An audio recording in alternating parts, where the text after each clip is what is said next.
Bonsoir, Chérif. Notre invité de ce soir, le directeur général de l'Agence d'assistance à la sécurité de proximité, ASP. Il est avocat et criminologue. Papa Khalignan, bonsoir. Bonsoir, Mamadou. Et on remet au goût du jour votre livre sorti l'année dernière, Sécurité de proximité et mode d'emploi. Une grande émotion doublée d'une grande peur s'est emparée de la population sénégalaise après le crime dont a été victime la dame Fatoumata Makhtar Ndiaye, morte égorgée par son chauffeur, selon les aveux de celui-ci. Le criminologue a-t-il une explication à cet acte d'une telle cruauté? Merci, Mamadou. Je commence par m'incliner devant la famille des victimes de ces crimes atroces et je leur présente mes sincères condoléances. À propos de ce qui s'est passé, il est vrai, aujourd'hui, on est dans une société en pleine mutation. Et quand une société se développe, il y a forcément l'évolution de la criminalité parce qu'il y a un concours d'intérêts. Ça, les positivistes, ils l'avaient expliqué en criminologie. Donc, c'est la criminalité de profit. Aujourd'hui, ce qui est à l'ordre du jour, c'est la politique criminelle. C'est quoi? C'est l'analyse et la compréhension du phénomène d'une part et d'autre part les stratégies apportées. Comment comprendre le phénomène criminel au Sénégal? En la matière, il va falloir essayer de faire des études poussées, des diagnostics. Essayer de mettre la sécurité dans un concept actuel avec le temps. C'est-à-dire de la mettre devant la pluridisciplinarité. Parce que le phénomène criminel est analysé de manière plurielle. Il faut prendre les aspects sociologiques, il faut avoir les aspects psychologiques et les aspects biologiques. Parce qu'on a parlé de Lombroso, le criminel né. Donc tiré de la construction physique. Donc les autres, ils ont expliqué de manière sur la recomposition de la société. D'autres, économiquement, la pauvreté. On est criminel ou on devient criminel, ou les deux? Non, on n'est pas criminel. Lombroso avait défini le criminel né avec la morphologie, la tête, les oreilles, mais ça s'est dépassé. Finalement, il y a des conceptions sociologiques et du passage à l'acte qui ont été menées au Canada, en France.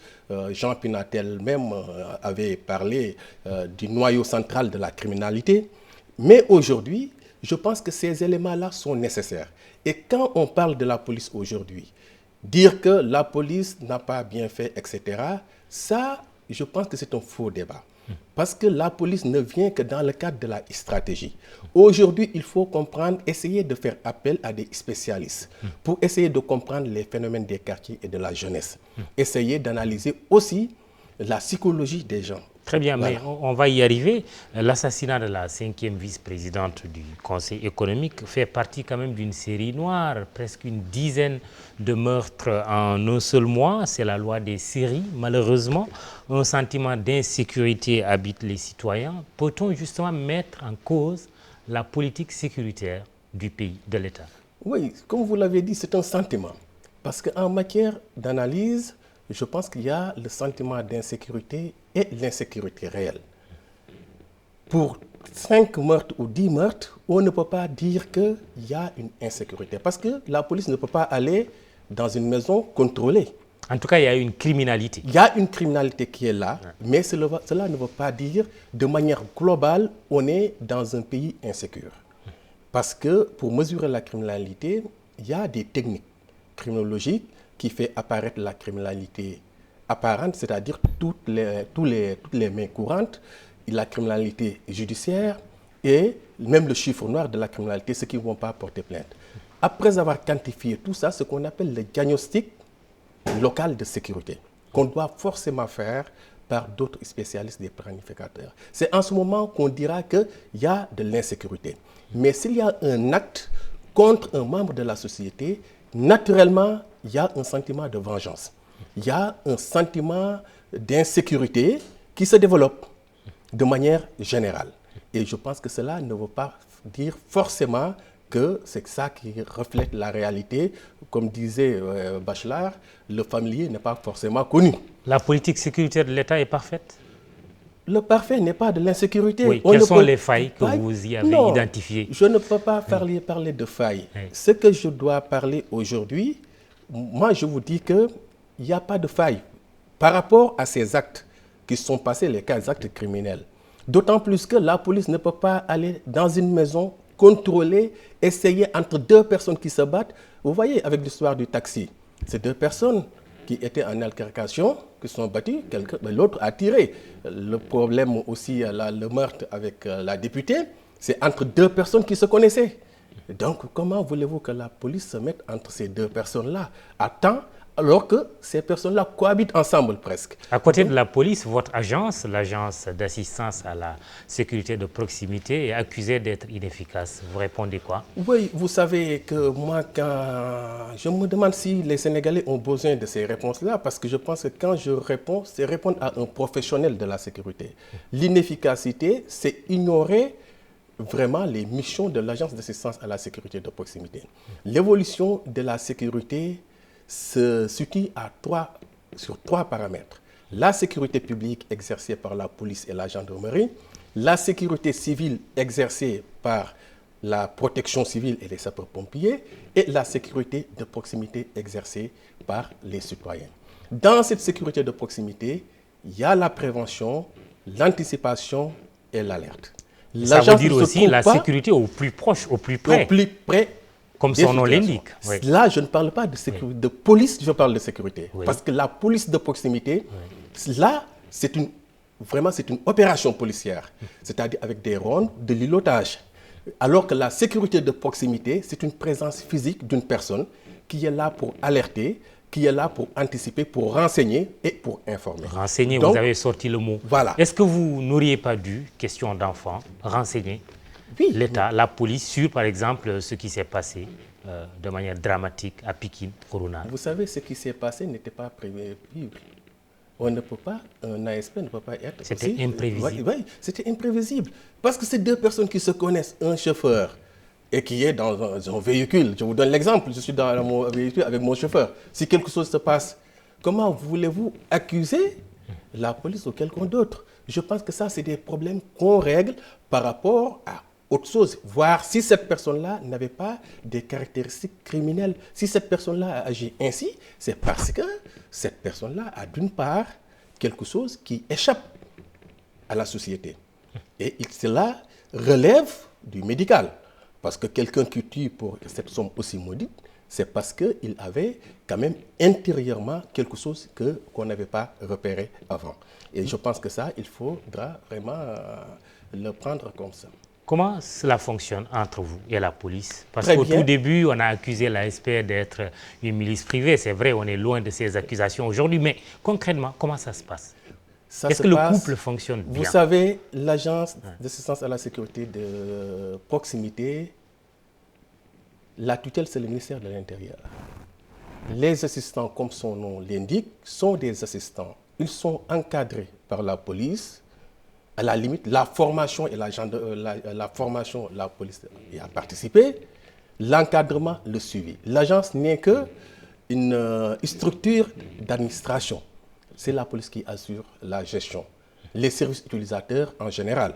Là où on déploie un ASP, c'est le service utilisateur qui assure la gestion. Nous assurons l'administration. Donc, il ne peut pas y avoir vraiment de difficultés parce que l'agence est complémentaire à la police, mais pas vraiment supplétive. Donc, pour dire aujourd'hui, pour moi, répondre à cette question-là, c'est dire que pour moi, ce n'est pas vraiment difficile. Parce que si je vous dis que l'agence est sous la responsabilité, les ASP sont sous la responsabilité des policiers et des gendarmes, le problème est réglé. Donc, il les complète par rapport à des tâches qu'il ne pouvait pas faire. De renseignement, par exemple? Oui, mais tout individu est agent de renseignement. Ouais. Vous savez, le mode aujourd'hui, la sécurité se développe par rapport au renseignement. Tout individu, tout Sénégalais doit être un agent de renseignement parce que si la société est atteinte, mais c'est tout le monde qui pleure. Il y a eu le double meurtre aussi de la pharmacie de Ndioum. On s'est posé également des questions. Là, bon, que font les agents de sécurité, de manière générale? Vous savez, oui. Il y a deux aspects. Ouais. Vous savez, l'État-providence n'existe plus. Avant, on parlait de la monopolisation de la violence légitime par l'État. C'est Max Weber qui l'avait développé.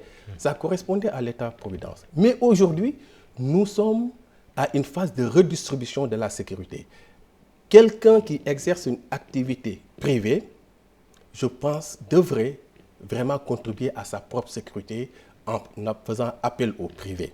Celui qui est dans le cadre étatique peut faire appel, et une personne lambda peut prétendre à une sécurité fondée sur vraiment la contribution de l'État. C'est comme ça qu'on peut régler le problème. Je crois pourquoi la pertinence de la loi d'orientation sur la sécurité intérieure qui définit les différents acteurs de la sécurité aujourd'hui est irréversible. Parce qu'il faut, je pense, mettre tout le monde dans vraiment l'architecture sécuritaire de ce pays et laisser des places à tout le monde, police, gendarmerie, privée et les populations. Est-ce que l'absence de statistiques justement sur la criminalité ne constitue pas le point faible de la politique sécuritaire du Sénégal? Oui, vous savez que l'Agence d'assistance à la sécurité, ça fait partie des attributions de l'Agence d'assistance à la sécurité, le diagnostic local de sécurité, que nous allons mettre en place pour quantifier la délinquance au niveau vraiment communal. C'est ce qu'on appelle le diagnostic local de sécurité qui doit, après ce diagnostic-là, il y aura ce qu'on appelle le comité départemental de prévention et de lutte contre la délinquance, c'est-à-dire le cadre de concertation sur les questions de sécurité, dont les citoyens ont leur place. Et les acteurs de la sécurité, les délégués de quartier, les associations, et c'est comme ça qu'il faudra. La sécurité, c'est une activité concertée, parce que ce qu'on peut gagner des citoyens, on ne peut pas l'avoir quand on est dans le cadre d'une activité de police propre. Parce que naturellement, c'est partout dans le monde. On voit un policier dans un quartier, on se méfie. Se dit, allez, ne parlons pas, etc. Et là, c'est révolu. Quand on voit un policier ou un gendarme, on doit se mettre en tête qu'ils sont là pour assurer notre propre sécurité, mais pas pour recueillir des informations. Il y a un travail de sensibilisation à faire aussi, pour que le citoyen collabore. Oui, c'est ça, parce que dans tous les, maintenant, dans tous les sommets, on parle de la contribution des citoyens dans la prévention. Oui. Maintenant, aujourd'hui, il faut mettre en place des mécanismes d'implication des citoyens et des populations dans la prévention des menaces. Dernière chose, Pape Rally Niang, vous êtes contre la peine de mort, vous me l'avez dit. Pourquoi et quelle alternative préconisez-vous? Oui, moi je suis contre parce que la peine de mort n'est ni fondée en droit, ni humainement. D'une part, en droit. Le Sénégal a signé toutes les conventions internationales, presque. Un pays très fort quand même en matière de signature de conventions internationales sur les droits de l'homme. Oui. Et vous savez, le droit à la vie se trouve dans toutes les conventions. La Déclaration universelle des droits de l'homme, le protocole additionnel de la CEDEAO, le traité de Rome sur la Cour pénale internationale demandent tous d'abolir la peine de mort. Nous les avons ratifiés. C'est pourquoi aujourd'hui, dire qu'on va abolir la peine de mort dans ce pays-là, moi je pense que c'est être à porte-à-faux avec le droit. Restaurer, plutôt, rétablir la peine de mort et non l'abolition, parce que c'est déjà aboli. La peine de mort a été appliquée 2 fois au Sénégal, en 1967. Le texte est resté en désuétude jusqu'en 2004. Donc, ça veut dire quoi? Que ce n'était pas conforme à notre société, parce que personne ne l'avait appliqué. Donc, jusqu'à 2004, les 2 cas, Moustapha Lo et Abdou Faye. Oui. Donc, c'est les 2, avec la mort de Demba Diop et puis la tentative d'assassinat du président Senghor. C'est les 2 cas. Jusqu'en 2004, ça n'a pas été appliqué. C'était une loi en désuétude. Aujourd'hui, bon, on aurait pu dire la même chose de la CREI aussi. Hein, oui, mais qui était en désuétude, mais qui a été réactivée. Oui, mais parce soit dit en passant. Mais revenons au sujet sur la peine de mort. C'était compte tenu des réalités du moment. Préconisez face quand même à ce genre de crime? Vous savez, maintenant, il faut trouver des peines. Ouais. Des peines utiles et nécessaires, comme disait Beccaria. Parce qu'il disait que l'âme endurcie par le spectacle renouvelé de la cruauté. Quelqu'un à qui on inflige la peine de mort est plus à l'aise que celui qu'on inflige la souffrance. Parce qu'on peut faire le deuil de la mort, mais on ne peut pas faire le deuil de la souffrance. C'est pourquoi je pense qu'il faut restaurer le travail pénal. Nous avons des domaines agricoles, nous avons des industries. À Fleury-Mérogis, les prisonniers condamnés à perpétuité, ils travaillent à vie. Ils ont leur compte bancaire en prison, ils payent leur popote en prison, ils payent leur vie carcérale. Ce n'est pas la société qui paye. Et je pense que si on restaurait cette peine-là, ce serait une peine utile. Parce que la peine va souffrir jusqu'à sa mort. Mais quand on tue une personne, naturellement, la mort est abrégée, on ne souffre plus. Mais ce débat sur peine de mort ou pas ne doit-il pas être mis en cohérence avec aussi le contexte auquel nous assistons aujourd'hui? La menace terroriste, tout le monde en parle. Oui, effectivement, mais la menace terroriste, un terroriste n'a pas peur de la mort. Vous savez, on voit les commandos qui viennent. C'est pourquoi ce n'est pas la bonne réponse. C'est pourquoi je pense qu'aujourd'hui, ce n'est pas la réaction sociale qui définit la politique pénale. Parce que la réaction sociale est subjective. Aujourd'hui, je pense qu'il faut avoir des mesures concrètes sur le terrorisme, par exemple. Oui. Aujourd'hui, je pense que dire que voilà, on va répondre la violence par la violence, le sang par le sang, ce n'est pas la bonne solution. Et je pense qu'il va falloir trouver des mécanismes, comme je viens de le dire, de faire participer tout le monde dans cette politique et sensibiliser les gens, les imams, les délégués de quartier, les associations et tous citoyens pour qu'ils puissent être vraiment un acteur de la sécurité, mais pas un consommateur de sécurité. Papa Khalignan était notre invité ce soir. Il est le directeur général de l'Agence d'assistance à la sécurité de proximité. Il est criminologue et avocat également.